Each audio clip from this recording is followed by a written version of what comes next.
Welcome to the hottest episode yet. This episode features a literal gentle giant with a smile almost as wide as he is tall and a hug so firm that when he gives you one, you're not sure you're ever going to get out of it again. And you don't really mind. He's a DJ, he's a set creator, he's a stage builder, a designer, he's a sound and light engineer, he's a car enthusiast, a mechanic, a welder, a builder, and a whole lot more. Get strapped in, get ready, this show is going to be lit. Hello to all you creative geniuses out there. Thank you so much for joining me for this episode of Art on Fire. My name is Joseph Andrin and our guest today is Ryan Alexander, who's better known as the person behind Treetops and the side stage at Blossom Festival. Each episode I bring to you some radically expressive, radically inclusive geniuses who do things so beautiful, so wonderful, it blows my mind, and I hope it blows yours too. Listening in are people just like you who want to give more of their attention to creativity and less to the news, and want to be part of a tribe full of difference makers. Join in on Patreon for access to bonus events, Q&As, meetups, and to connect with people like Ryan. Ryan has been making music since his youth, inspired by his dad who enjoyed DJing. He was a camp lead at Blazing Swan in 2018 and created an apocalyptical style DJ booth on the back of a truck in an empty corner of a paddock. That then grew into a full-on sound camp for the following few years, Mad Max style, complete with bar, lounge area, and a doghouse that he built, funded, mostly by himself, stores and transports. He has since become a contributor at Blossom, creating their second stage. He is self-employed in the audio-visual industry. And so as well as being able to build and design and create a stage and DJ and envision a party space, he can install the sound desk, man it, run the lights, the cabling, the wires, and operate the light desk too. He's currently working on a WRX rebuilding the engine, I guess to make it go faster. To get warmed up for this show, I'd love for you to join me in the Genius Ignition system. It's really easy, and 100% of the time that you do it, you'll take something huge away from the show. So let's get into it. Let me teach you how it works. First, begin by rubbing your hands. And I mean you, wherever you are, rubbing those hands together. Rub them, get them hot, get them hot. And in 3, 2, 1, we're going to do the simultaneous clap and the declaration. 3, 2, 1. I touched a genius. Thank you so much for joining me. Let's get on with the show. Awesome. Ryan, thank you so much for coming. I've been so excited for this. Thanks for debuting the introduction that we've got here as well. No worries at all. What a fantastic intro. Yeah, it's a bit long-winded. I've stolen lots of bits from other podcasts, but I'm excited for it. I hope that people actually do engage with it and listen to it because it is a participatory experience that way. So, yeah, good on you. Yeah, that's fantastic. Yeah, let's talk about the Rex first to begin, because that's the last Facebook post that I've seen from you. So why have you pulled the engine out in the first place? She went pop, as Subarus tend to do. Yep. About a year and 4 months ago. And yeah, I've pulled a motor out before and thought, you know what, I probably won't do that ever again. And then you are doing it again. Lo and behold. Yeah. So you were a car enthusiast before, or just I tinkered. You tinkered? I tinkered. Yep. You race? Done a couple of track days and stuff. Yeah. Yep. Drags as well? No, not a straight up and down. No, but lots of twisty stuff. Have you been in a Tesla? No, I haven't actually. No, I want to rent one. If I rent one, I think I'd love to do a drag race day with a whole bunch of people, because apparently it's dead easy. Just hop in and press the go button. I'm amazed that those things are so expensive. They're what I assumed naively was a couple of AA batteries and a steering wheel and 4 motors. You know, they've got the whole cost of the engine not in there, and yet the things are over $100,000. They're really expensive. So they're definitely a premium toy over here. But I see them all the time. So, but I guess WA's got some big money, so that's it's good for WA. Indeed, in that regard. So, so you're just rebuilding it because it went pop, or you're going to make it better in the process, or? A little bit better. You wouldn't just sort of slap all the old bits back onto it, so it will have a few little tweaks and new additions. But such a shame. It caught me a bit off guard and a bit unexpected. But I'm nearing the end of that journey. There's a light at the end of the tunnel. So it's just been a long time. It gets very expensive, even though the cars have been around for a while. Yep. Bit of an expensive process. And so you pulled it out yourself? Yeah. So you've got a hoist in your house? An engine crane, yeah. Engine crane, yeah. Yep. And then you pulled that guy out, and then you've just restored it at your house. You took the engine to someone to go. Yeah, sent it to a shop. What's popped in it? Head gaskets. Yep. I think they're a consumable part on Subarus, as well as brakes and tires. All consumables.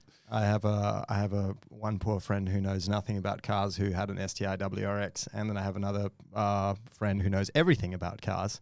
And whenever my former friend's cars went wrong and anything went wrong, it was always up to my latter friend to kind of dig him out. And he popped his STI as well, and was extremely bitter at the world for a very long time after that, and very bitter at all the mechanics. It's kind of a shit process to go through when something does pop, and then if you don't know enough about what you're doing, or even if you do know enough about what you're doing, it's a mountain of work. It is, and getting confidence back in the car, I think, is going to be my my little final mountain, because once something like that happens, it's confidence in pushing it again. Yeah, yeah, absolutely, yep. Just gonna sell it. Yeah, well, no, I'd never sell it. But just not being in it for over a year. What else have you owned? So this is what exactly is this? It's an STI of some sort. It is. It's an 06 STI. 06 STI. Have you owned any other? The classic shape. Yep. My mate had that one as well. What other? Have you owned any other fun fast cars? Yeah, I had an RS Turbo back in the UK. That was sprayed in Volvo T5 Gold, I think it was. It was a dreadful looking thing. But yeah, lots of turbo lag on that one, and a bit of torque steer as well thrown in. Yeah, it was a bit of a handful, that car. Yeah. But yeah, just been tinkering around with these things, and nothing seems too difficult at this age. Like, you kind of watch a YouTube video, throw yourself into it, make a few mistakes, learn. You'll do it twice as fast the next time. So my early experience of cars is I did get some cool cars, and so I had a 280 ZX was one of my cool cars that I absolutely loved to have. And back then when I was playing with cars, I found that I just used a really basic car manual, just a generic "this is how cars work" book. And then I read that, and I would work out how to do whatever it is I needed to do. I didn't do anything seriously complicated, but I'd change radiators and alternators and, just do oils, brakes, simple stuff, right? Or simpler stuff. I feel like now when I go to do something, I don't trust myself to do it at all unless I can find the exact video of the person doing the exact part that I need to do. And I spend more time just looking at the internet than just getting to know my car. And then even when I do it, I kind of it's like the process has been stolen from me, because I'm just mindlessly following an instructional video as opposed to tinkering and learning. Yeah, I hear you on that one. I think everybody must do a bit the same in this era of, I can watch a YouTube video and feel like I can do it myself. You're trying to cut corners, save a bit of money, learn in the process. And so if you do make that mistake, you never want it to cost you twice as much. So yeah, it's a difficult one. Newer cars are getting a bit more complicated these days, so it is challenging. But as long as you've done that stuff before and had the mindset to want to be able to tinker and get into it, it does. The phone might ring and someone might be in need, and you'll be like, "I did that back in the day. I'll be there. I'll come and help." It's good. Just sort of calling the RAC. Yeah, fine if you have to, but especially just to come out and change a tire, Yep. Come on, people, it's not difficult. Yep. Get your finger out. Yep. It's good.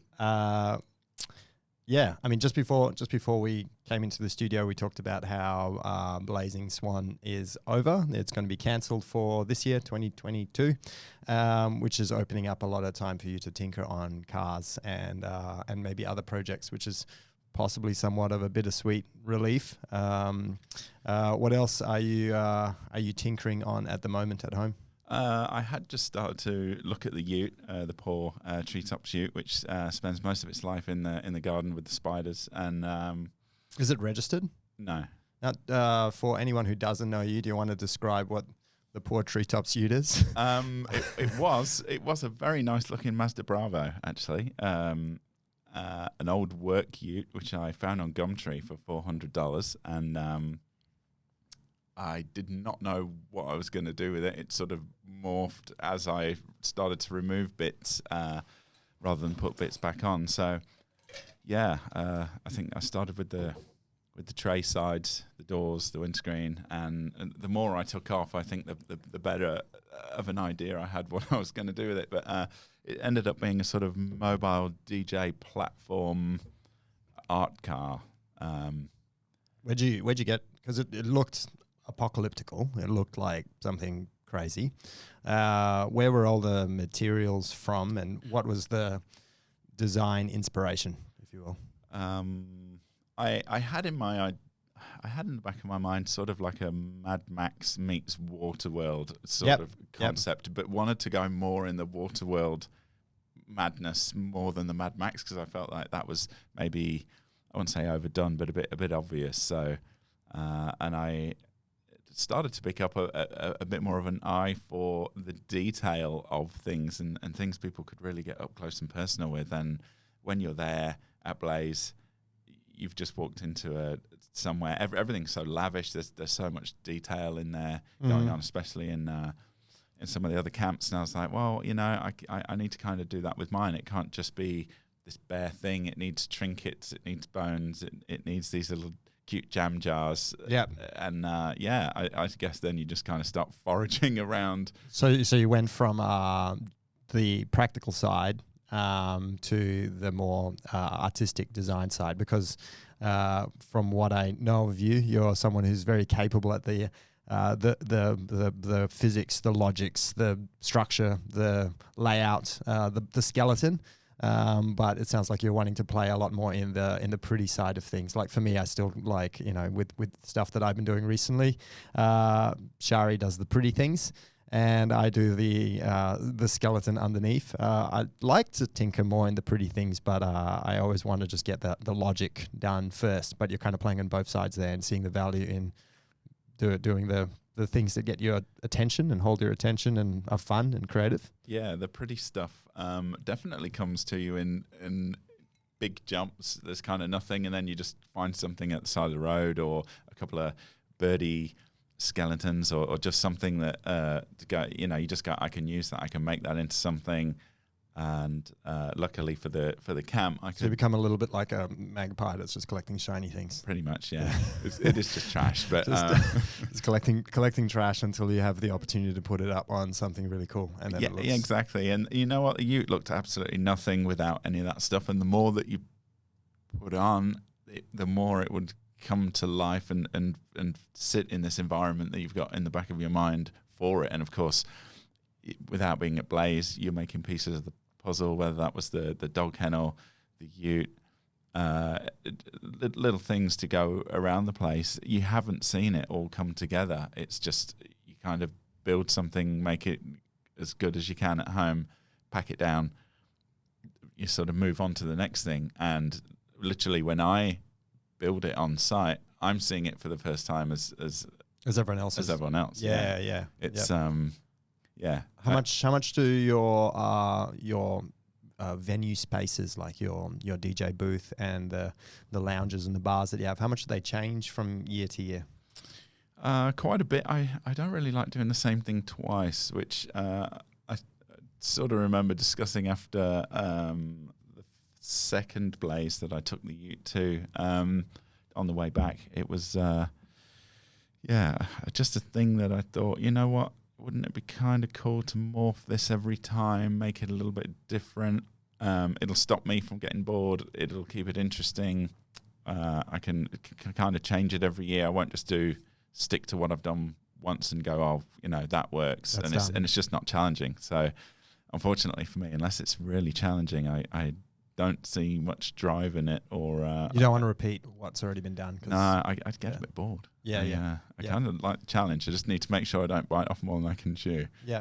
You do seem to bite off a lot. My experience of the things that you've done with Treetops is I did discover Treetops in that first year where you're at the end of the paddock. I did get to play in that space. I don't think I probably connected with you briefly at that moment in time, but I remember playing on a tire rope swing and just having a really rad time and just being really surprised because it was this area that you'd created that was just kind of in nowhere, and it was like little tucked away thing, but then you got there and it was like really cool. Like there was a lot of design consideration to make the place feel really great, and then exploded from that to what you did the following year, which was just like a full event in itself with like totally fenced off area and welcome signs and stages and tall DJ booth and dog kennel that I found you in. I think you were in the doghouse literally when I found you in that moment as well. Yeah. And the bar and the whole work. So that was quite a explosion. And then you've gone on from there to blossom. So just continuing to create new things, create big things. How many hours do you DJ for at Blaze? The first year, a lot actually. Gosh, I mean, the festival goes for a week. We're talking like you're spinning bit, for what, 2 hours a day, 3 hours a day, 5 hours a day. I think the first year I hadn't planned anyone else to play. That was like the things that I find the least time for being in this making environment. I don't think I even booked another DJ that year. I really don't. I maybe 6 or 8 hours, sometimes longer, sometimes shorter. 6 hours a day for the whole festival. The first year was probably getting on for that, if not a bit more. Yep. Until people kind of pull at your heels and say, you must stop, you must come and eat. Don't worry about it. There's no one here.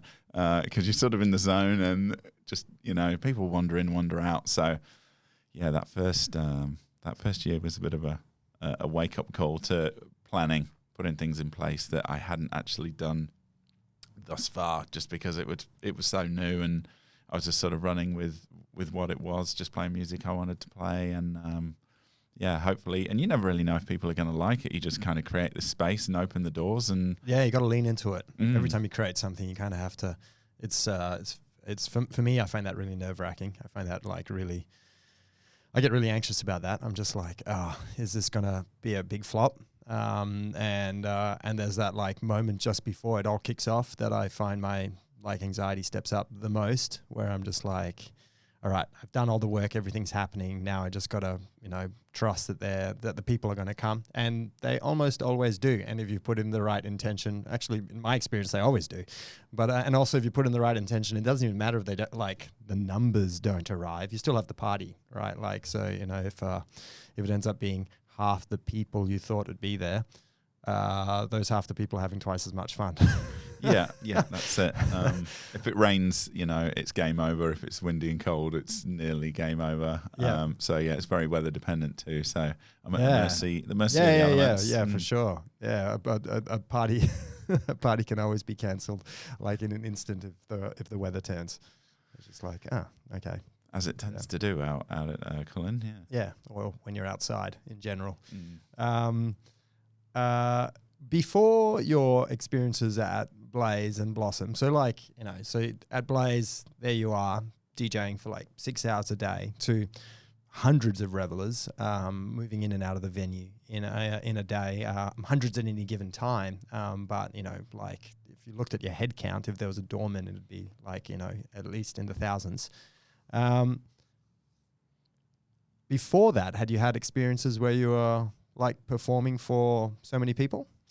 Yeah, I'd after sort of buying records, messing around with DJ equipment, very primitive when I was in my early teens. Never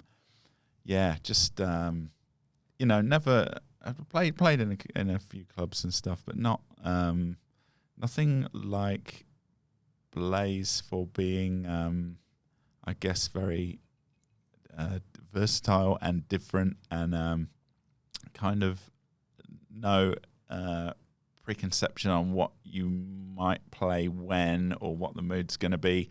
It's nice to react to the weather. If it gets a bit cloudy, play some slightly deeper stuff. If it's sunny, you can really raise the vibe. So it's really good to react to stuff like that. But yeah, sort of, you can spend a lot of time online listening to music these days, and producers there's a lot of people making music, so you can really bury your head into Beatport and wherever you get your music from. It's a big world. So I just couldn't spend that much time doing it anymore. I was getting a bit frustrated, and I never really felt I was getting through the pile of artists or labels that I was following, and was getting a bit snowed under. So almost decided to kind of take a step back from that and those from that scene. Yeah, or just downloading music. Sometimes I don't do it for a couple of years, and I there was something in my head that said, you can do it, but do you do it enough to put yourself in front of all these people and be like happy with what you're doing? If you're on a theme camp, you spend a lot of time doing a lot of other things, and the music almost then became last on the list to put, for me personally, to put music together, find it, like go searching for those gems. I was kind of running out of time, I guess, for trying to do too many other things, and so then it became more of a thing to have takeovers, I guess. That was the magic word that helped me out no end, and luckily have really good DJs to come and fill that space who do that, have the time for it. So it's like you created the space, which you like really designed, and I would love to chat about that as well. That you created the space, and in the earlier years when you didn't have other DJs to come and play, you kind of did it because you can do it anyway, right? You've got all the skill sets. Where now it's like I think what I'm hearing you say is you're focusing a lot more on like creating the space, and then also allowing other people to come in and be in charge of the music and take over the music. Is that correct? Yeah, I think I realised that I was probably better put at use with a grinder in the garden, trying to bandangle something out of steel. Yeah, you can build some things. Yeah, and welding really was the last thing on the list. I'm really, really happy about that. I never thought it was within my grasp, and I remember hearing... Oh, so did you learn to weld just for all of this? Very recently. Yeah, very cool. Recently, like the last 12 months probably. Yep. Did someone teach you, or is this something you learned off YouTube as well? Oh, yeah, another YouTube, another $200 welder off Gumtree, and any major accidents learning how to weld from YouTube? Getting things to stick together initially before you've even got the welding gun to it is definitely a thing. And don't have anything plastic around because the heat is just phenomenal. The amount of energy that there is there is huge, and anything it just melts. You can melt what you're welding; it will just disappear in front of your eyes when it gets too hot. So it sounds like you really had some fun welding. You discovered the intensity of the energy that you get to wield in that little torch. Oh, it's fantastic! Making steel stick to steel with no nuts or bolts, and it would just not come off if you do it properly. Ever. It's just it's mind blowing. It's like how could I have not done this years ago? And it was just one of those things that I maybe felt was, I don't know, I just hadn't gone there. So it was like this scary thing that's like, oh, it must be really hard, it must be quite complicated. And I don't know, a couple of videos on YouTube, and before the end of the second video you're out there with a gun giving it a go and just see what happens. So it's good. It's definitely enabled me to do more things. In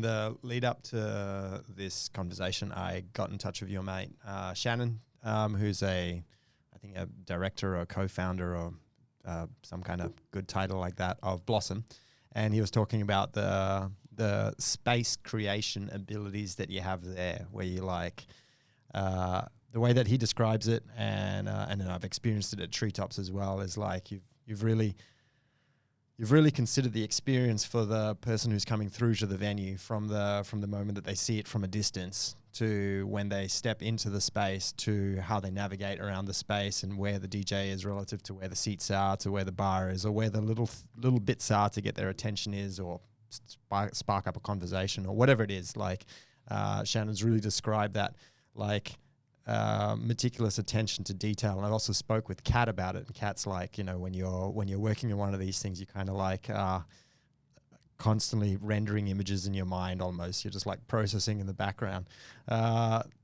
Is that something you've like always enjoyed doing? Have you always been like, were you perhaps supposed to be an interior designer in another life, and now you've just gotten to this? Or I think in a very practical way, when you have a lot of people anywhere, it just made sense to do some things. Some things are a bit more fun.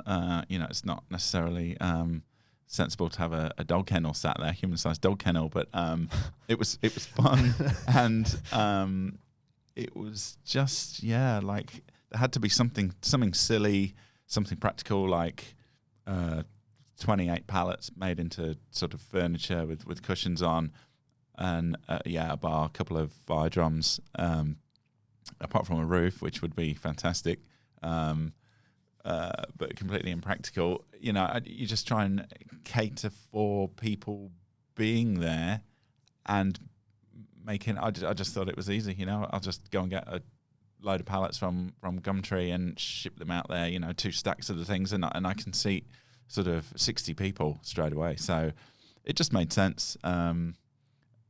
Just get people off the ground, make it nice. So do you sit down and draw your venues out? Do you like what's the creative process? You just kind of know roughly how much wood you'll need in cubic meters to bring to the venue to create whatever you want, and then you create on site, or how does it work for you? I probably I've been lucky in last couple of years. Everything that I've handmade has gone out and been used. It wasn't just sat there like, we can't use this in this layout.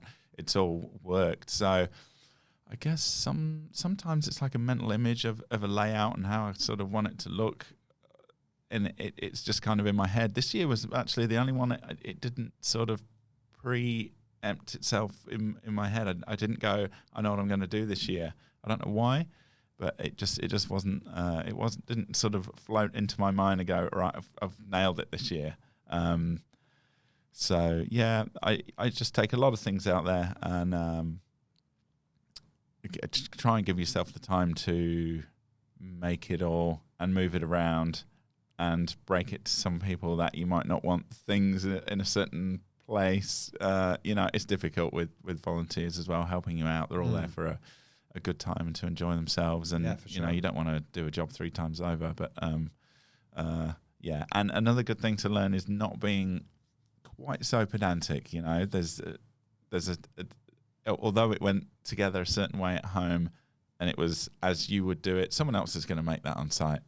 And sometimes I've definitely found myself going, the sloppier is the better. It's actually improved it. It doesn't need to be perfect. It doesn't need to be straight. And so, yeah, it's a good learning curve on all bases, I think, to get like that. If you're a bit sort of like, no, it has to be a certain way. Yep. When it gets out in a paddock, let it go. And what will be, will be. Yep.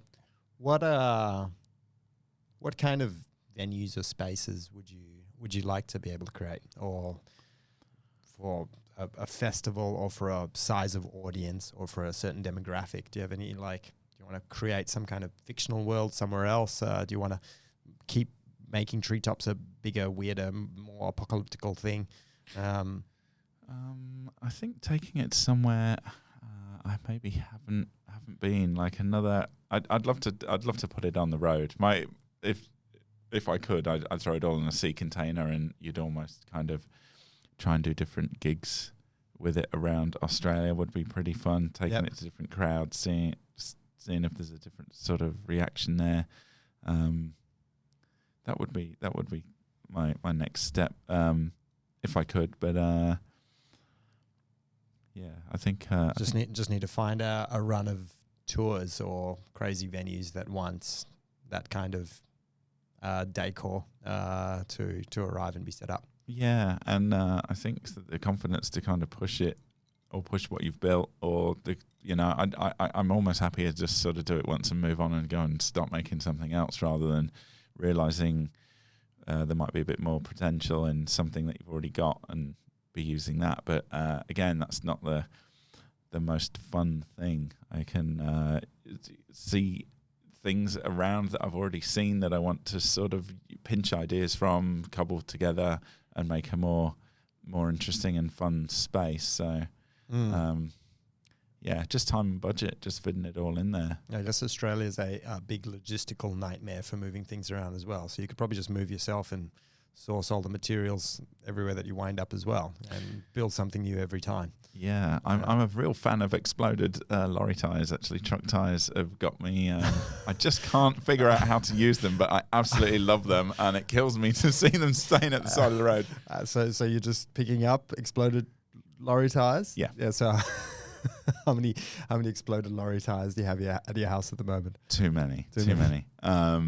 And they're really heavy, and you can't cut them very well, and the circular saw doesn't want to know about it, the grinder doesn't want to know, and you can be scratching your head as to how to make them. But at first I actually thought I could make a jacket out of them, but they're insanely heavy. Yeah. The way that you're a strong guy, you could wear an insanely heavy jacket. I think I'd be about 6 inches shorter at the end of the gig if I did that, but I'd be probably quite waterproof. But have you made many outfits? No. A couple, but in the Blaze list of to-dos, costumes and music now are falling a little bit by the wayside. Apart from the Predator mask thing that was just an outfit that spiraled out of control. Oh yeah, yep. I've seen the Predator mask, didn't know it was you for a lot of the night, but yes, I have seen the Predator mask. Yeah, that was. I always wanted to wear that at Blaze and just kind of wander around a little bit more and just be anonymous and Predator at the same time. Yeah, a bit of cosplay. Yeah. Not that it's a very anonymous outfit, but no, I don't get much time. I don't know. Op shops don't seem to be quite as yielding as what they were a couple of years ago. Yeah, but lorry tires get your interest. That's right. And at least they're in my size. They're jumbo. So you don't have to go anywhere out of your way for that. You're just doing your thing, and then there it is. It just jumps out at you. That's right. Yeah. I keep a keen little eye out at the side of the road. Cosplay? Do you do any other cosplay? Anything going on fun or kinky in any other space in your life? No, not really. And I think Predator's just about had its day, but I think maybe some more movie orientated characters. I don't know. Waterworld was such a fantastic movie. Like, you can really watch some old movies again that were, big blockbusters, and there's so much in them when you watch it a little bit older. You can kind of not concentrate too much on the storyline, but more the set behind, and you can get and it's like such a meme. It's like put such a strong impression on so many people. Like it's put a very strong impression on you. But like, what a world Mad Max has impressed upon the images of so many people's minds. Yeah, it's kind of like looking at an old photograph. It's not so much what's in the foreground that's interesting anymore. It's kind of like what was around if it was like 90s, 80s, 70s. It's like the devil's in that detail, Yeah. It's, the wallpaper, the carpet. It's I just watched the Labyrynth for the first time. Oh wow! Have you seen the Labyrynth? I have. And I didn't see it as a kid. Don't know how it happened. And watching the Labyrinth, like almost every scene in there is just ridiculously full of hidden details. Yeah. And just everywhere that you look in every scene. My imagination on what the process to have created that film was like, it just blew my mind. Like, you couldn't create that by paying people to do it. Like, it'd just be impossible. Like, not saying that the cast were unpaid, but they weren't motivated by the pay. It felt like whoever was running this project, I think it was Jim Henson, it felt like he was just being like, guys, just do cool stuff, right? Like, any question, like, don't even ask me if it's cool, just do it. If you want to add a weird little critter in the background, just do it. If you want to give him a little symbol on his helmet, do that. If you want to, like, whatever, just do it. The more detail and the more craziness that you can add to this, the better. And here's a blank check, just like do it. And it just had like so much in it. And and I'm watching it as an adult, and I'm watching this children's movie, and every single scene is just captivating and fascinating. It's really fun. It's really fun when that kind of creativity can come through, when there's like license to be that creative. The good old days of set design and people that can airbrush and go. Not much CGI, sort of, when it has to be done for real, and stuff gets expensive. That's why we still love people like Tarantino. I guess that's why he's still such the man, because when it comes to his works, he's still like buying the muscle cars and driving them into each other just for the movie. And he writes off 2 muscle cars in the process, and a few people who like muscle cars are a little bit upset, but for the most part, it's as legit and authentic as possible. And most people who like muscle cars probably love it because it's real, as opposed to a couple of drawings bashing into each other. Yeah, it really does lose a bit of the movie sparkle when you can kind of tell it's just not quite up to scratch. It loses something that you gain hand over fist in Labyrynth, I suppose. It was all built for real, and it's immersive.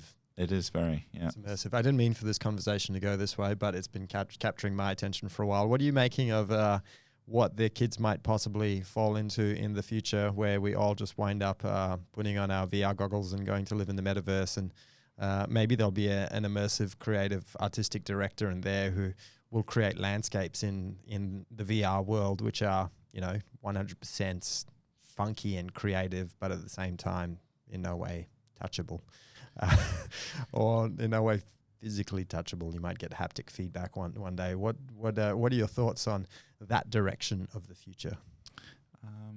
There are a lot of good looking games out there these days, and you kind of forget how far it's come. I suppose I played some GTA 5 last year. It was fascinating. It's good, isn't it? Oh my God, it is a work of art, and it's a work of art. The more real it is, it's good. I was lucky. I had sort of the right balance of gaming history as a teenager. Played a few video games, but was never really sort of could only do it for so long. Getting outside, playing with the little Matchbox cars, digging holes, making a little BMX track in the back garden, and a sort of remote control car track first. Like, that was, I don't know, messing around outside just seemed to be my thing. And you can definitely overdo it with and I guess gaming online. That's another big world, and you can get paid to do that. You can get paid to play computer games competitively. So you can get paid to do anything. Yes, 7 billion of us.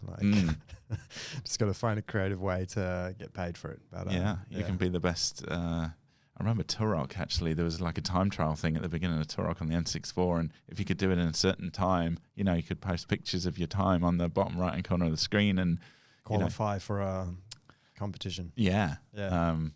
Gameplay is the thing that really keeps you there, I suppose. And I don't know, I haven't played many modern games, but gameplay, certainly. I bought a Game Boy off eBay a couple of years ago and thought the gameplay on that far beat anything on an iPhone that I'd seen for years. I don't know if that was just making me chuckle because it was like a throwback to my childhood, and the novelty sort of outweighed the bad graphics and nasty audio that come out of the thing. But I could find myself picking that up over any other game. Do you ever gamify anything in your normal life to kind of encourage you to play a bit harder? Whether it's doing exercise or pulling something apart quickly and putting it back together, or would you put time trials on yourself or give yourself PBs? Track any PBs? Yeah, I don't.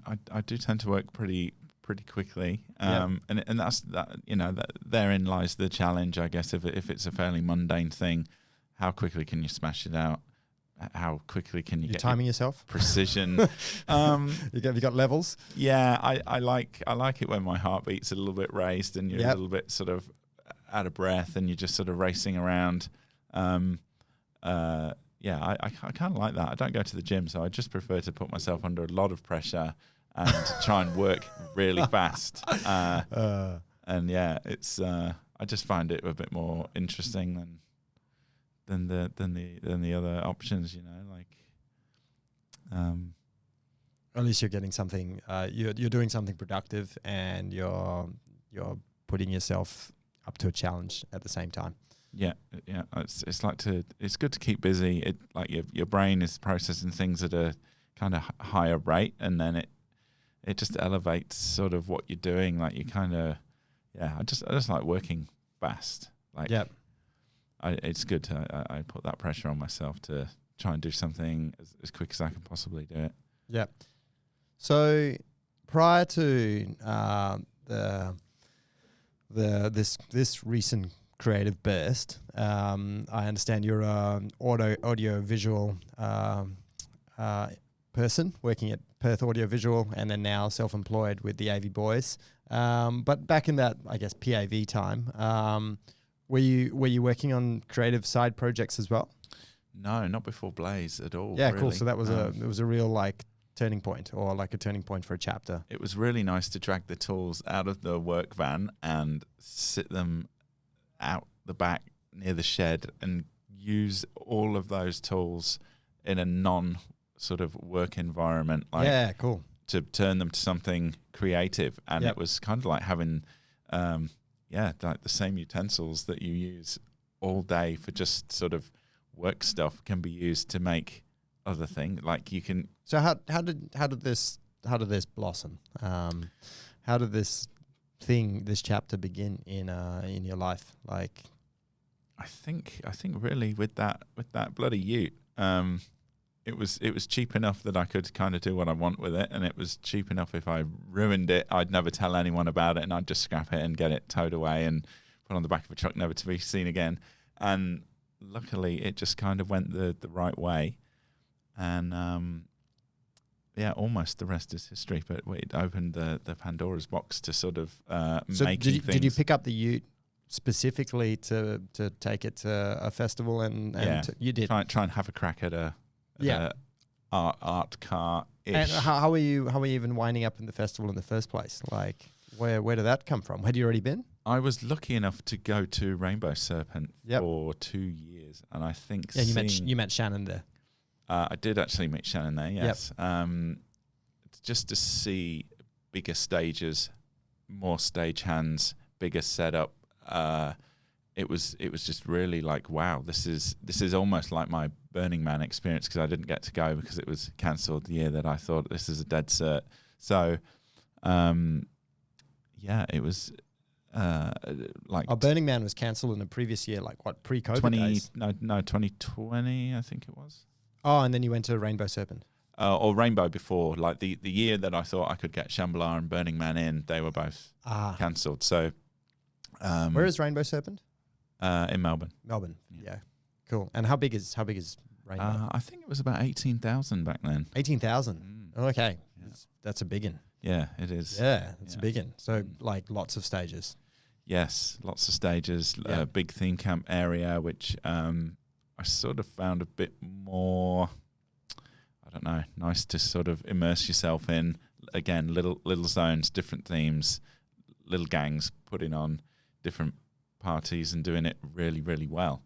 And it was something I'd never really seen before. Obviously had a little Google of Burning Man before, just to kind of get a grasp of what Rainbow was all about.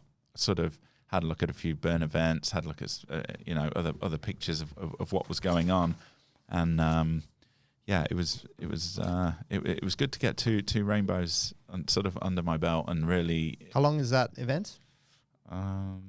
It's over Australia Day weekend, so it's about 3 or 4, I think. Yeah, cool. End of Jan. Yeah, cool. Good. So it's a good Australia Day option for people in Victoria.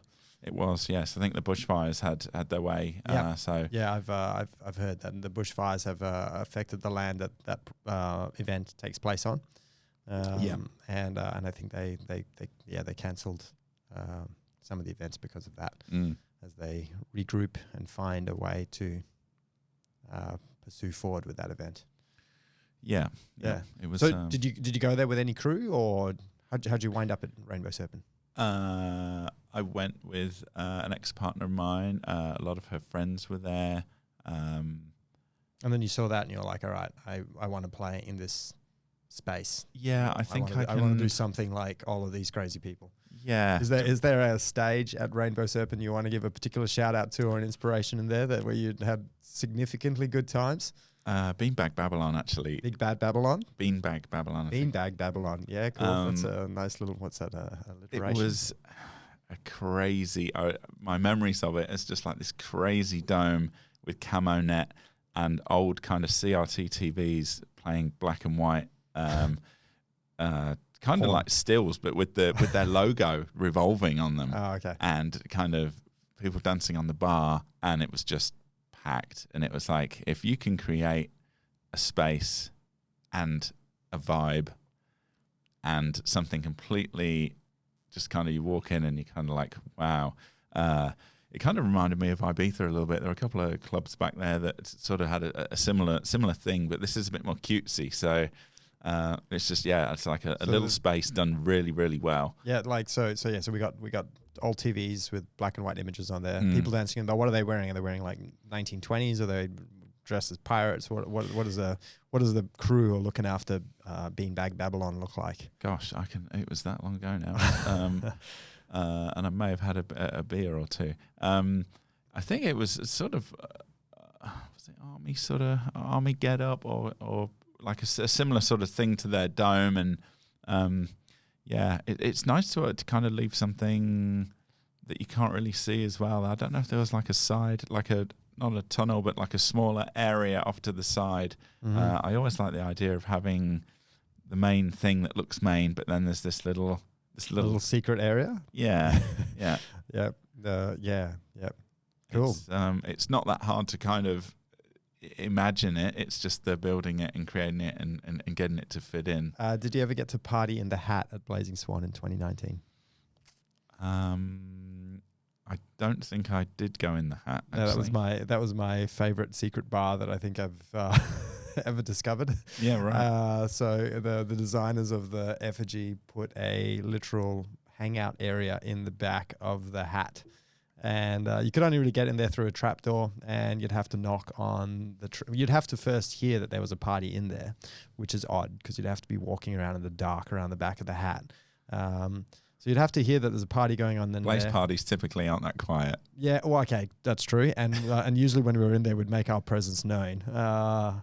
And then you'd have to knock because the doors would all be closed. There'd be no way to get into this thing. It's a box, so you didn't have to knock. And then when you knocked on the door, the bouncer was this. I think he's Swedish. His name was Victor. He probably wasn't Swedish, but it doesn't matter. Victor would open the door, and Victor was just a bouncer that like you just had to say something funny to. That was like how you got in. That was like your ID. Right. Like Victor would say something challenging or mean, or he'd ridicule you or something, and you just have to do anything funny or just play. You just have to play. Like you just had to play in any possible way, and the moment you played, you could come in. And if you didn't play and you were taking yourself too seriously, then we wouldn't really say you couldn't come in, but the person would just kind of walk away. So that was like the checkpoint into the bar. It was wicked little secret space that was like right there in the middle of everything. Like everybody's looking at it all the time, and you don't see that it's right there at the same time. Definitely playing around with a character or a way of either attaining a drink or having a a bit of play and a joke and really involving people to get interactive. Yeah, you got to play. Yeah. Yeah. It's there's so many different elements to a theme camp, and that's definitely one that's I like now exploring. Now I've kind of been exposed to it a little bit. I think Burning Seed is a good one for that. So I've heard. Yeah. And the pictures that I've seen also make me think. Yeah, you can gift things, but do something funny. Let's have a joke. Let's empty cups coming your way at a bar isn't it's not interactive enough. You want to meet people a bit more and have some experience. So and I guess like the real world attempts to do this as well. And I had an old housemate who was a door girl at a cool club in Perth. And she was the door girl, but the club also had bouncers. And so the bouncers were, roughly speaking, like the big thugs who were standing out the front. And she was this kind of person who could just suss out the crowd, like really, really, really well. And she knew how to pick the cool people, right? And whether you agreed with her styling or not doesn't really matter. But like serious props for someone who can actually just look at a line and just be like, yep, that's our clientele, that's our demographic, that's our clientele, that person knows what we're about, and bring those in. And for everyone else who's not, to be like, sorry, you're not. It's harsh. Like, it sucks when you're not the person who's let in. But it's kind of like our bouncer Victor, and Victor's was just like, just play. Like, it's not actually hard. And I think she would also let anyone in who brought out play. Like, plays wicked. Like, you know, if you're gonna play with the door girl and you have a fun time, you're gonna show them a fun time, you're gonna have fun in the place, then, like, roughly speaking, I imagine people would want you, and if you don't, then you don't want to be in there anyway, right? But I guess it's a challenge in the real world, because, like, in the real world, people are stiff all the time. And, you know, there's those kind of like speakeasy, sneaky style bars as well. In Perth, we've got that Sneaky Tony's, which has that, you know, little door that you've got to knock on, and a little man will open up a slot, and you have to whisper the secret password to him, but the secret password is on Facebook, so it's like, no, it's not super secret. You just got to like, but you still have to play in it. But it can be hard, and I can even catch myself feeling that that's hard and annoying when I'm in Perth, where, you know, in a lot of other worlds it's more fun and immersive. But I guess we do all want those things, but it's like, how exactly does everybody get to, like, let go enough that they can finally have a good time without having to have, like, you know, a whole bunch of drugs and alcohol in the first place? It's just like, how do we get to that place quicker? And there's like so much about like how you're greeted, how you're welcomed, what the place looks like, what the lineup is like, who's at the front of the line, what the door girl and the bouncer and everything is like. It's like it sets you up. It's the foundation for getting into a place. And I guess those are like all the 99% invisible design details in creating a banging venue, is like all these bits that you wouldn't know. It is, yeah, definitely embracing the inner child, and sort of just letting your brain flick over to that side and just see what comes out the other end is that's good fun. I had a couple of things up my sleeve for the place that got cancelled 2 years ago, along a similar thing. You know, let's have some games, and just not take it too seriously. Yeah. Care to reveal any of them? Just for there was a game that we were going to call Beat the Viking, which was basically, I think it was called Cub, which is a Viking game with sort of square blocks, and you throw sticks at the blocks and try and knock them over. And a real Viking game. So real Vikings were playing this. Back in the day, they did play with heads and femurs and all the rest of it. Yeah. Yep. So sorry, yeah, there were squares, and you had to do what with them? You had to throw heads in them. You throw them at the other team's line of soldiers from about 5 meters away. It's like bowling, kind of. Yeah, kind of. Yeah. And Finska. Do you know Finska? No. Okay, it's like bowling. You're lobbing your thing at standing targets. Yeah, pretty much. Yeah. And then you knock the king over in the middle. Really good, fun game.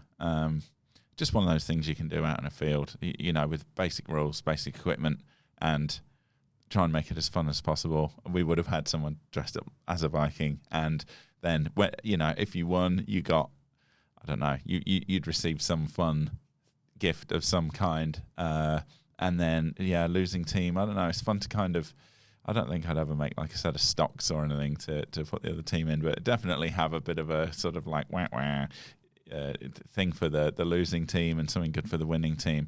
All in good jest. But yeah, just another one of those things, you know, for a sound camp, just not being kind of just doing that kind of, we're open or we're closed and there's music on or there isn't, but just having just other activities. But it takes a lot of planning and a lot of teamwork, and just to kind of make that machine roll as easy as possible out in the dirt. If you were the creative director for a major, let's say a major commercial music festival, where do you think you would put, and your task as creative director was just to like create the best vibe in whatever your definition of the best vibe is, where do you think you would actually place your attention first? In a commercial festival. Yeah, and you just had to like give people who are, giving money. They were paying $500 a ticket for whatever it is, and it's a commercial festival, and you were employed as creative director to create just like the best vibe. So all these people who are paying $500 a ticket just leave saying, my God, I had like so much fun. I can't believe how much fun I had. Or the best in whatever you defined the best to be. Where would you put your attention as the highest priority? I guess in a visual, what it kind of looks like, but how tactile that actually is at the same time. I guess commercial gigs, there's a lot of sound, there's a lot of lights, and there's a lot going on. Like Tomorrowland, it looks real pretty, and there's a lot of people there, so you can't really get too up close and personal. And especially with DJs, that's just one man, one woman on a stage. Mm-hmm. That you've got the LED screens and stuff, but kind of bringing that in a little bit. I played around a little bit with a few ideas last year, and come up with like the circular dance floor thing for a Blaze fundraiser, and it was really good to try and get at Recon Bob. Yeah, yep. It was really good to try and get a circular DJ booth with a circular dance floor, just to kind of bring all that in. But commercial stuff. There's a lot of punters, and you have to please a lot of people, so it has got to be a big spectacle. It's got to look real special. And so, as a big spectacle, so when you're saying, that's two ways I want to go here. I want to come back to the in the round, but before the in the round, so you were saying tactile, and then you said lights. So we've got a big venue. You've got 10,000 to 100,000 people there, and you're wanting to show them a ridiculously good time, and you use the word tactile. What does that mean? So I'm picturing a ridiculously large DJ booth in the middle of a sea of humans. How does that sea of humans? How do you give them this ridiculously good time aside from having an all-star DJ on there? I think just for me, I'd almost want to put things out in the crowd that were the same themed thing as the stage. Yeah, cool. If it's a big tree house so thing. if it's Mad Max, let's just go a tree house. If it's a tree house theme. Have trees out through the dance floor with things on them. Ties it all together. Yeah, have sort of wrecked cars, nothing too sharp, but have sort of wrecked cars out there. If it was commercial festivals, we have to assume a few children and drunks will be around, and we've got to put soft edges on everything. That's right. But then maybe not a crash car. You could actually have normal cars. Just I guess they've got to pass tests to even be. You're not allowed anything sharp or anything hot to be exposed on a car. Yep. To get it on the road. So just you could have some prop out there for people to get in amongst. You're not just kind of stood in a field getting damp. You're immersed in something. There's something else you can do. Mm-hmm. Yeah, cool. I like the in the round idea, and that concept's been proven in smaller scales and probably in larger scales as well. I just can't think of the festivals that do this really well, or the big music venues that do this well. But the in the round idea has been done in circus and cabaret tents forever. Right, like you literally go to those venues and you sit down, and the stage is in the center, and the performer has to be able to perform to every side somehow, right? Yep. And it's when you see one of those shows, when people like crush those shows well, it's phenomenal. I went to go and watch La Soirée at Fringe Festival a few years ago, and they had some of the most talented humans I've ever seen in my life. Like almost every single one that came on the stage, one after the other, just all freaking blew my mind. There was two dudes there who were just so strong, I didn't think it was physically possible for human bodies to do the things that they were doing. I hadn't seen anything like that on the Olympics or the X Games or in Mr. Muscle or whatever. It was just like, I didn't know the body could do that. It was amazing. But what was the most amazing part is they were in the round and they had audience. They had people sitting all around them. Smallish venue, only maybe like 400 people in there. But I felt like they did the whole show for me.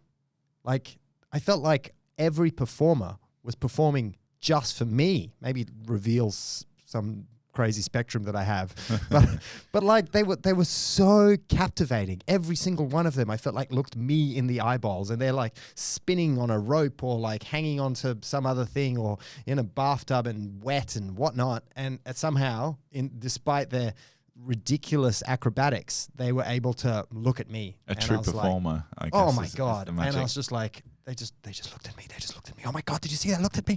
Right. Like, and it was nuts. But the point is that concept's been proven that it works.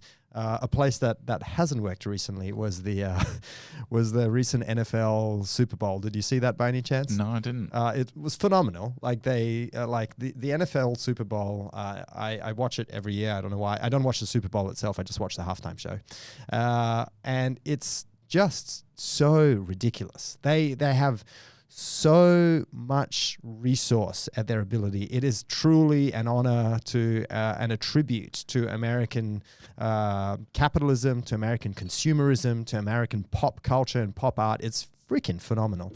And like, I don't even know how long the thing goes for. Let's say it's half an hour, but it's somehow like in 60 seconds, they've set up a stage that's more complicated than anything you've ever seen before. Yep. And then every super mega star ever is there on the stage for a 28-minute set. Cameo. And then 1 minute, the whole thing packs up.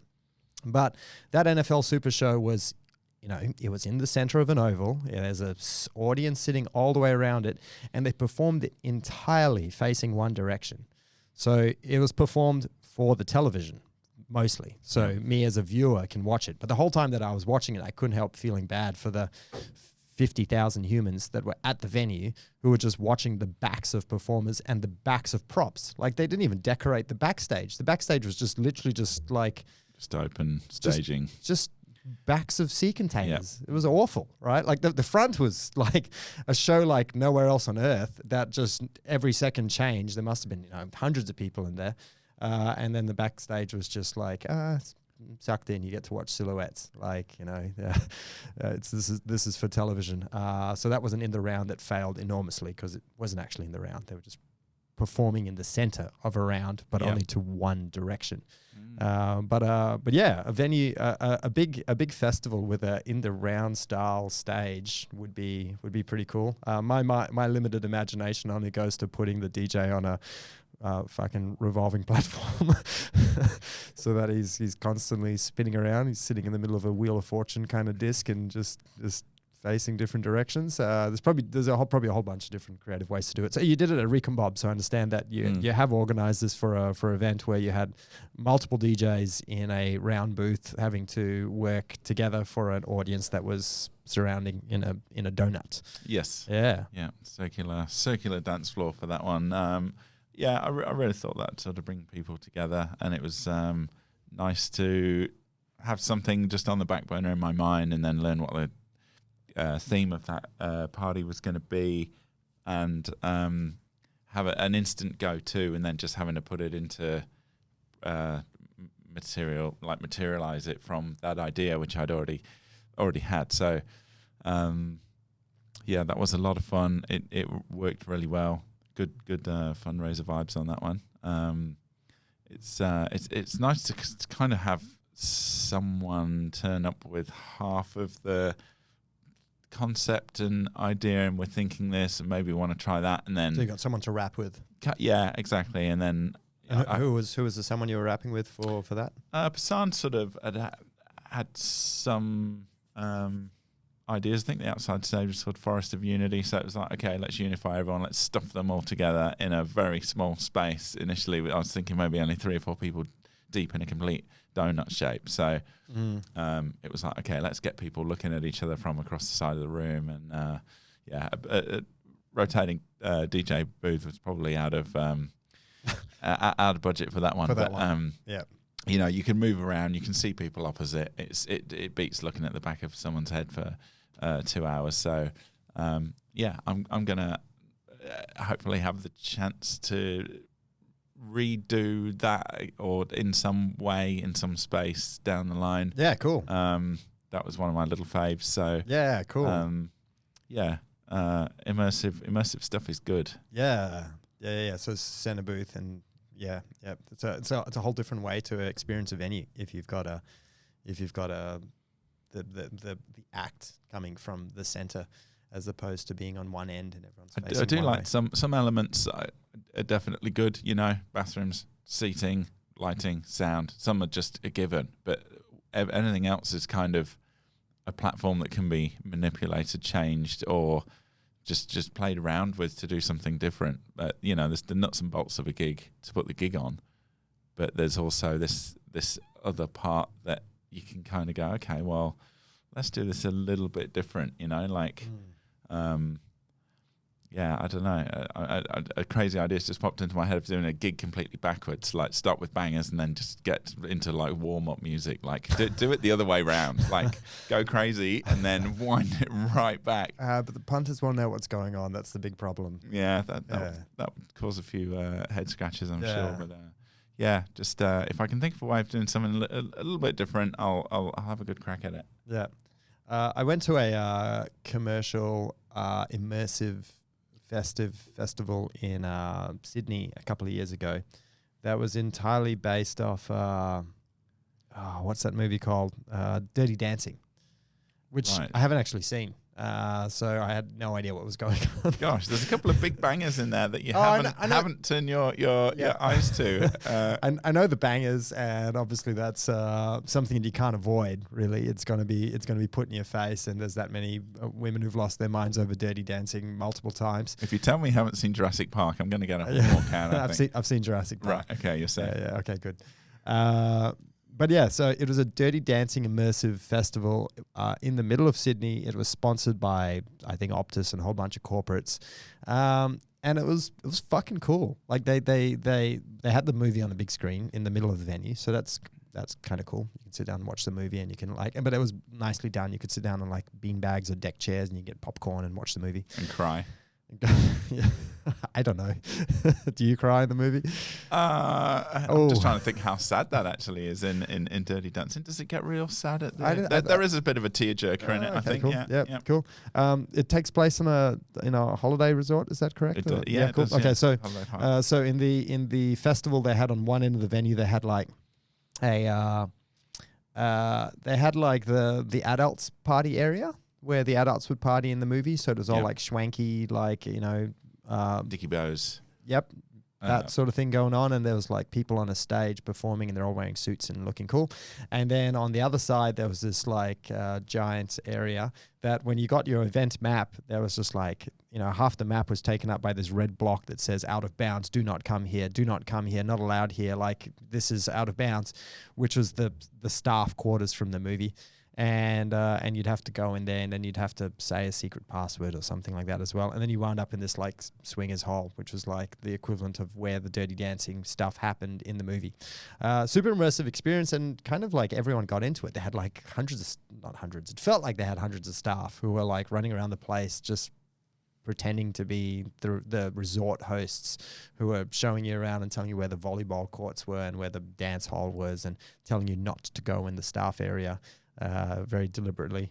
Fun immersive experience that normal everyday city slickers can leave a Sydney cider office and go and have an alternate reality and welcome it. Like somehow, and that was probably the beautiful thing about it, is like sometimes it takes a little while for the mind to let go of all the stuff that we're doing all the time. And this is right there in the middle of the city. You didn't have to drive 5 hours into the desert. You didn't have to do a welcome ceremony. You didn't have to commit to a week. You could just rock up, and then you could all of a sudden play like you were in Dirty Dancing. What do you reckon? What do you reckon some of the key things are for like transforming that? If you were to have this like donut festival, how would you welcome people into your donut shaped festival with DJs in the center, so that like they're willing to put their guards down? At least some of them are willing to put their guards down and just have a lot of fun from the very beginning. What would you do for a festival like that? I think, well, just, the enchanted forest idea, or something that you can encapsulate, and I guess the smaller it is on that plane, it's really going to work a little bit better. You can backlight things, cast a few shadows, make it an environment rather than just kind of like, I remember going to outdoor festivals in the UK, and it was just like a massive marquee with a bit of truss strewn up just to hang some lights I know up. the ones. They don't care for me at all. That's just like there's a tent over there, way away, and I'm just in a paddock. Yeah, they had their heydays, I suppose. Like, I don't know if punters require a little bit more finesse on a gig than that. I mean, they just have to get numbers through the door. You're there to see the DJs, they're big names. It's good. That's when the name is everything. That's when you're literally there just for the name, and it's just like the name is 100% of the thing. You go to see a DJ, or you go to see the fucking Red Hot Chili Peppers, right? And they're just like, yep, we're just gonna sit in the middle of a fucking giant oval, and we're gonna provide nothing, right? We're gonna be standing underneath the stage, and between us and 600 meters that way, there's going to be nothing, and that's just going to be a sea of human beings who are all just going to pack around and listen to this giant speakers that we've got packed on the stage, and that's it. And the diehard fans are going to, absolutely love that. Yeah, I actually I get it. That's when a single artist becomes so big that you can kind of like cut out everything else. And it's just like, it's just, what did you see? We saw the Red Hot Chili Peppers. The end. Yeah, yeah. We didn't see anything else, because there was nothing else. We saw the Red Hot Chili Peppers and a fucking chicken treat and Subway, sea container that was just selling food, and a bunch of porta potties. And that's all that the event had. It was just like fast food takeaway, porta potties, and nothing else. Yep. No decorations, no props, merch desk in the corner. And a giant band. I mean, props to bands that can do that, because then when people come, they are diehards. Like, everyone who's there is just like, I just went to see just that, nothing else. And then you can leave satisfied, because you're like, I saw what I went to see. I just saw the one act. But I guess there's ways if it's not about just seeing the name, if it's about like having the experience of it, I don't know, I guess a more immersive nature. Well, I guess it's a different immersion, because if you're a diehard Red Hot Chili Peppers fan and you go to see Red Hot Chili Peppers, it'll be a very immersive experience, because you'll be listening to every song with your intensity of your being. Where if you're going to see a DJ that you love, but it's not like the DJ that the whole universe is in love with, you're just going to see a cool DJ, but then you're at this event where the DJ has worked with creative directors, and DJ has worked with a catering crew, and the DJ has worked with people who are going to welcome everyone in. And it's not even the DJ, actually. It's probably the event director who's created this whole vibe. That's a whole different product in itself. It's just like a whole different experience, and the experience is branded, or it's more about the whole thing as opposed to the main attraction. Yeah, it must be a subjective thing then, I suppose. Some people are going to love it, and some people are just going to go, this is kind of like putting a CD on. I'm at the back of, who does that anymore, CD? Showing my age. I could have done this at home. It's just louder, and there's a bigger queue to get a drink. So, intimate gigs, they really were. I remember reading an article years and years ago about how super clubs were going to basically close the doors. The late night bar scene had gone through the roof. People were going out on Thursdays and Fridays more than Saturday. Sunday was another thing, especially in Australia. The Sunday sesh is a big deal. But a couple of the big clubs that I helped to do the sound and lighting many years ago, I think eventually just closed the doors just because of the. Is that in Perth? In the UK. In the UK. Yeah. The turnaround on the late night bar scene, and even here you see it. The city's flourished with little bars, probably metros in Freo or the city. There's not another really big space like there used to be a few years ago. Perth's a little bit small for it, but the UK, it started a bit of a domino effect with the clubs going. I think Cream in Liverpool was probably one of the first ones, and then Slinky, Renaissance, some of the old institutions. So you've been involved way back in the day in putting in the AV equipment for those mega venues. Yeah, about maybe 2000. Is there a particularly cool venue in the UK that you helped deck out that might still be around? I hope so. I'm just trying to think that the plug in Sheffield was pretty different, and the plug. The Scissor Factory was another one in Sheffield. We did clubs up and down the UK, but most of them had a similar sort of feel, sort of 3 rooms: main room, R&B room, and then sort of a sort of chill out, sort of cabana-y, sort of African feel to it, I suppose. But they were the super clubs, the rent's high, and they have to be good at what they do, maybe rely on students and just get the numbers through the door night after night after night. And it was you could still smoke in clubs back in those days, like some of those little things that just your mind pieces back together. I was blowing dust out of lights, and some DJ decided to put an air horn down a microphone once and literally blown up nearly everything in the club. So kind of a different thing now. I think the late night experience. Yeah, we're not doing it that way anymore. No. Yeah. No.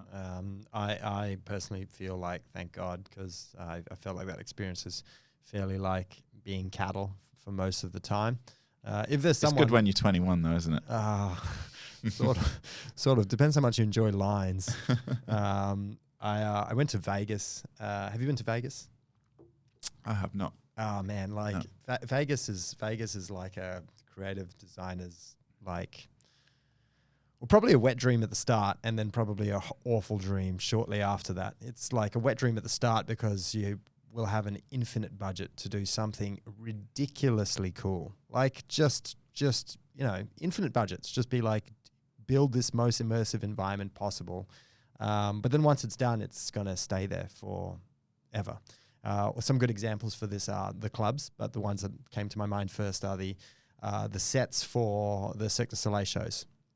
And essentially each of the major casinos on the Strip has a Cirque du Soleil show that's its staple. So, I'm going to mix them all up, but like the MGM has Car, and New York has some sexual one. I can't even remember what it's called. And the Bellagio has O, and then someone else has the Beatles Love Show. So they've just got these like single show specific theaters. And that theater just does one show and nothing but that show for the lifetime of the theater.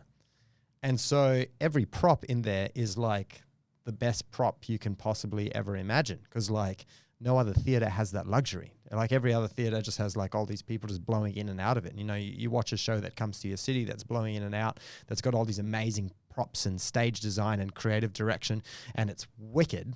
But it's still nowhere near as wicked what's going on in Vegas, because what's going on in Vegas, they built the whole fucking thing designed around one show, from like where the seats are to like what the stage is like. One of the stages is on a like hydraulic arm, and the whole stage lifted up and spun around and things popped out of the stage. It's just like, are you kidding? Like, what is going on here?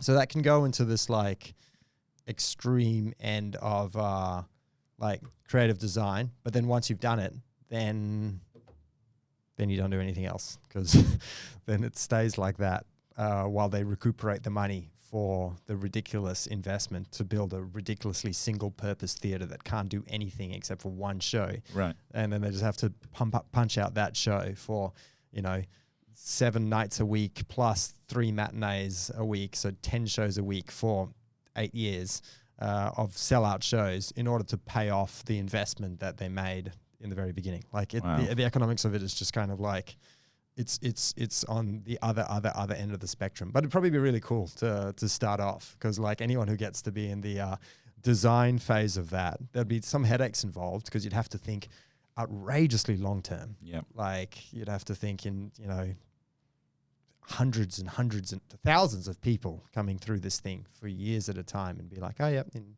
8 years time, it's still going to be absolutely kick-ass. Wow.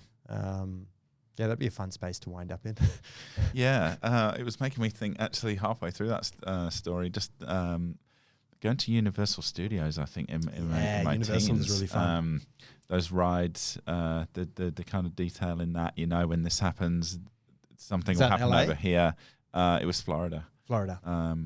Yeah, but, linking things that you see with lights, noises, things coming at you. Like it's got to be synesthetic, yeah. It's all it's only just made me kind of join the dots in my head. That's maybe what's, sort of poked me with the ideas of how to sort of cobble things together a certain way. That synesthetic experience would be really cool. Like in anything that the lights, and my mind went to the David Attenborough greenhouse that was down at Blazing Swan. Did you go into that? Yes. It was so simple and it just blew my socks off like so many times over, mainly because of the experience of being able to touch something and then getting a noise in response. Aside from how beautiful it was, I think it was a shrine to a person who's still alive. Like I felt like it was a holy place. I felt like it was just literally like, you'd be seeing some enlightened yogi's cemetery, but it was an enlightened nature lover who's still alive, and he already happens to have a shrine on Earth for him, which is such a beautiful testament to the character. Yeah. But just being able to go in there and then like interact with the space, to touch things, and you touch a leaf and it talks to you, and you touch something else and it talks to you, and it's just like, oh my gosh, like I'm in this space right now. Like I've just dissolved into the creation that this person has made. It's just nailed it. It's nice to immerse in someone else's creativity like that, isn't it? And just let them take the reins and run away with it, and just kind of come at you with something you never really expected to see.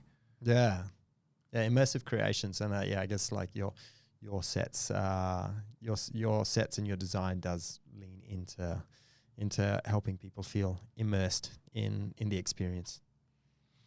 Yeah, it's good to have a bit of feedback, because there's so much.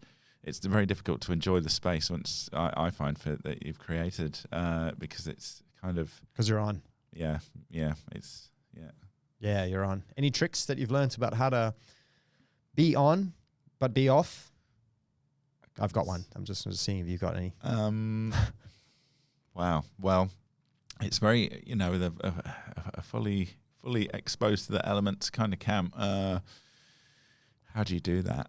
You put takeovers on, actually. You kind of slunk to the back, have a drink, and I don't need to worry about this. Like, I know they've got it. And just sort of hand the space over to people that you love and trust, and just kind of slink to the back and have a drink and lean on something and go, wow, we did it. They're the good moments. They make it all worthwhile. Seeing it from the back, and just appreciating it. It's only there for a week, so it only exists in Blaze. It doesn't really exist anywhere else. So, what's your hot tip? My hot tip on being, a main man of running an event. I've only done it for much shorter hours. And the main place that I discovered was being an MC at a wedding for my friend Matthew Nechtel. And have you ever been an MC at a wedding before? No, I've done a sort of best man speech, but that's... So the MC is the shittest job, because it's the whole night long. Like, and you got to keep... You're the master of ceremony. You got to keep the procession going. And, it is a party, but it's definitely a party for everyone there. But stuff still needs to get done, right? Like, and things need to happen. And so it's a wonderful role. I absolutely loved doing it. But and I discovered this trick, which I'm about to teach you. But like when I first started the role, I got to greet everyone. I got to welcome everyone into the space, and I crushed it. Like I got everyone really excited for the entrance of the bride and groom, and it was great because made the bride happy, made the groom happy, made all the families happy, made all the guests happy. Like everyone was really happy, right? Like so did that. If you didn't, it would be on TikTok by now. Yeah, whatever. Anyway, so everybody was really good, And then I sat down, and when I sat down at my table, everybody only knew how to relate to me as the person who just made the introduction. And maybe I was a bit too selfish for this, but I was like, look, guys, I'm more multidimensional than that. Like, you know, I was making the introduction, but now I'm also having some canapes with you, right? Like, I'm hanging out and having canapes with you. I'm not that person anymore. I'm the person who's eating canapes. Like, let's let that chill. So what I ended up doing for that event was every time I went on stage, they had one of those photo booths where you could go into the photo booth and you can get a picture of yourself down and it'd print out straight away, but you could put on fancy dress. So every time I went on the stage, I'd put on fancy dress and I'd be in character on stage. And I'd just like invented, it's not a very different character from myself, but I invented a character that was on stage. And then every time I was off stage, I'd take off all the fancy dress things and I would just be me. And I wouldn't let anyone relate to me as the person on stage because I was like, I'm just another person enjoying a wedding. And I made that very clear to people, and people kind of quickly understood that because I was like jumping between these two different looks, these two different personas.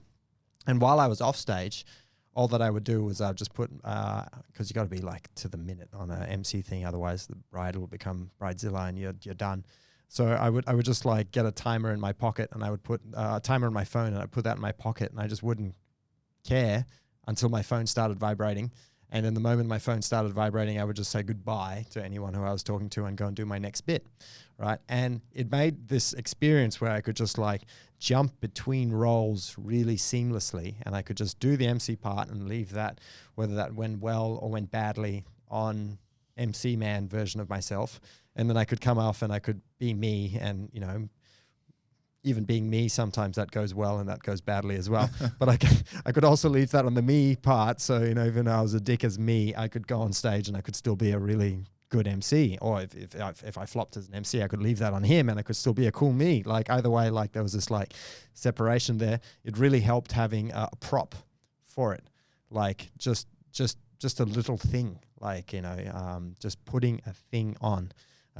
And, you know, since then I've also got to play in like drag, and that's also a really phenomenal experience, because you're just like, you're so in costume that even though you're still there, the world is now totally responding differently to you. Yep. So you got to like play differently back with the world, and it's kind of fun to use props like that to leverage yourself out of one character and into another character, and let everyone, and yourself most importantly, know what job you're playing at any given time. It's like a uniform. Yeah, I really feel like that would open another part of your brain somehow. It like you activate another part that has to kind of do the you things and more and extra. Yeah, that must be really thinking on your feet. Yeah, it was a good accident to fall into. I really liked it. I think I did learn it from a street performer. A street performer just told me about this idea of just like being different characters, and it really got my attention. And I was just like, oh, I'm going to do that. Cool. All right. Any hot tips on? Actually, before I ask the question, something that I learned, and I kind of knew about this. Knew this about you anyway, but then when I was talking to the references and doing my research for this show, speaking to Shannon, speaking to Kat, that you've got this ability about yourself that when you're committed and when you're driven, you have almost a never-ending energy to be able to go and like do something, and you're just gonna get it done, hell or high water. Right, like you're gonna find the things, move the things, build the things, screw the things together, lift the things yourself. If there's someone there, great. If there's not someone there, you're still gonna do it. I guess the question is, where and how do you develop that kind of like willpower, and what do you think? Let's go with that one first, because I've scrambled on the second question. Where does that kind of energy come from? I think just putting on my work boots and getting in a frame of mind that this just has to go ahead. You know, you kind of walk out and take a deep breath and just kind of, I don't know, start small, do little sort of tasks one by one, and just get into the. I guess I kind of believe or sort of half have an inkling that it's going to work what I'm doing, and so it's just you just keep going and going and going. You sort of skip meals, don't drink enough, like get really in the zone. Like the only way this is going to happen is if I get the bull by the horns and make it happen. So, I kind of it's just like this. I want this stuff to make it out. I want to get through it. Because it's like taking full responsibility for like the whole thing at some point. It's just like it's either me or it's no one. Yeah. Having a concept which I think there's enough elements of it of fun practicality, like believing in it and wanting to see it carried through. And never really feeling like there wasn't time to do something that happens very close to the end when it comes to the crunch of moving gear around and logistics. But I guess just being in the mental zone with it, I think most people would identify with that as being a thing. Just getting in the zone. That's how I sort of push through. And as soon how as do you protect yourself or stop yourself, or maybe it's just not an issue for you, but how do you stop yourself from not just being in the zone half-assed? I think probably caring too much about it and the little thing that I'm doing, and know that I'm being a bit pedantic, but it has to be done a certain way. Yeah. It helps just having a little bit of very. I want it to look like this and be like this initially. Because you've got the time at home to make it. You daydream a lot about your visions, when you're preparing for an event. What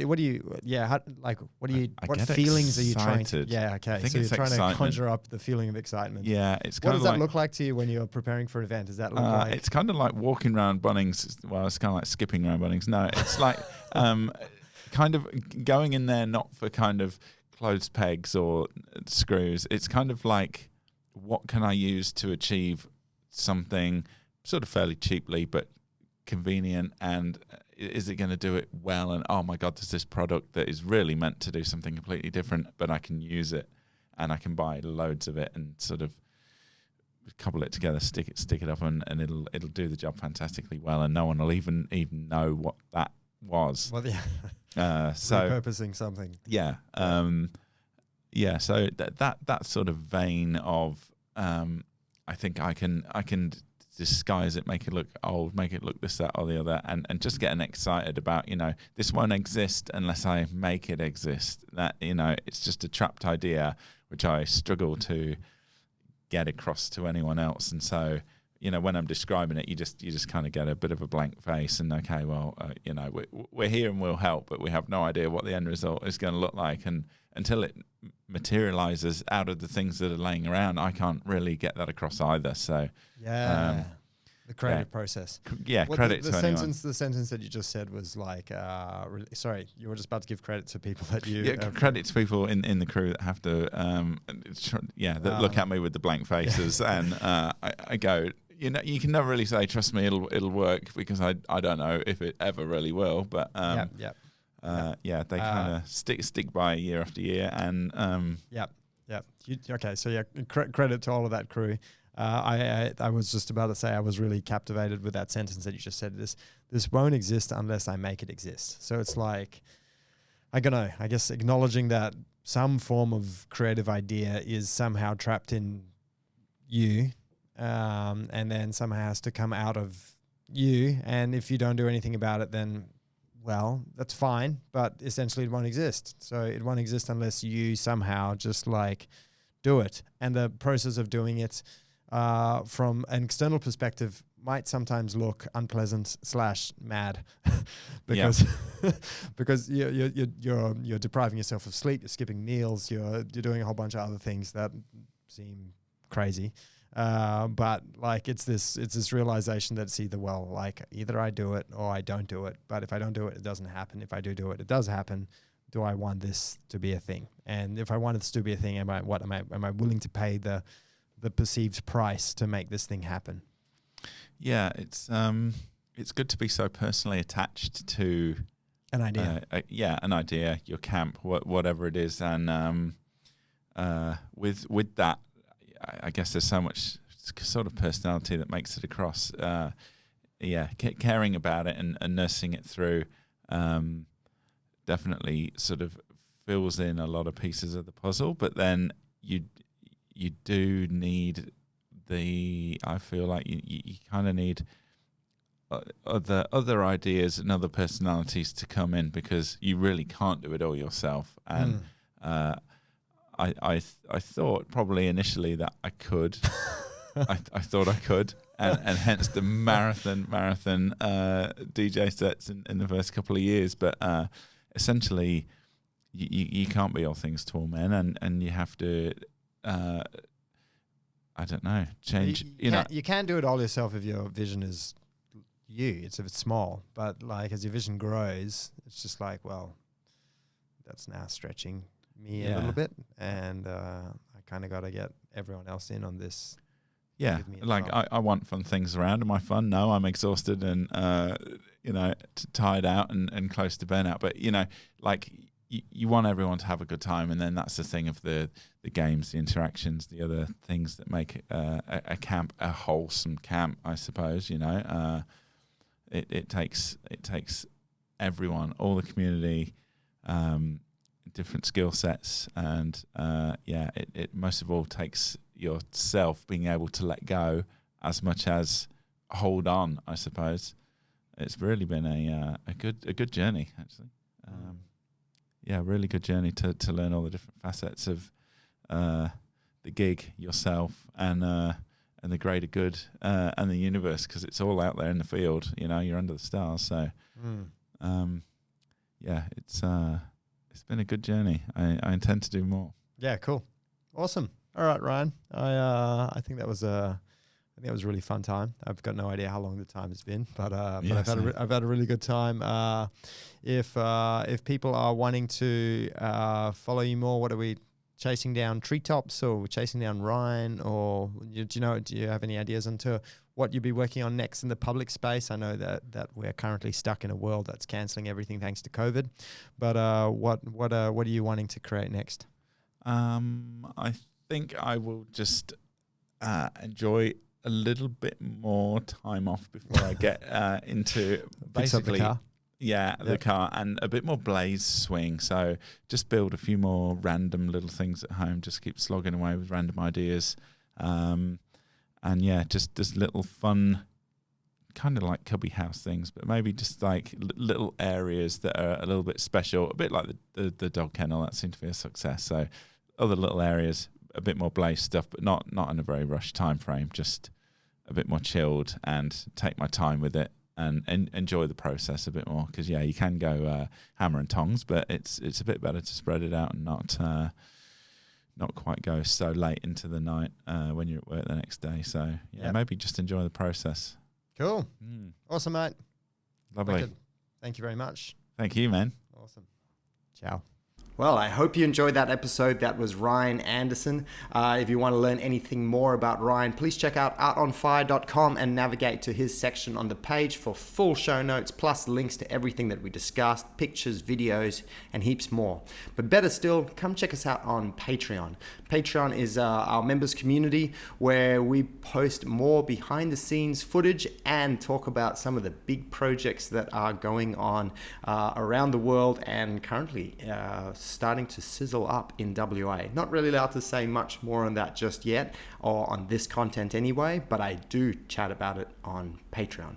So tune in there for a lot of hot goss and to connect with what's going on next and what's going to be the biggest events, the coolest events going on in this space, where you will see the most radical creators on the face of the planet converging together. It's very exciting.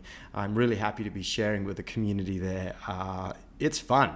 Please come check it out. It's less than a cup of coffee to get in, and you'll learn all about the juicy things that are going on around the world.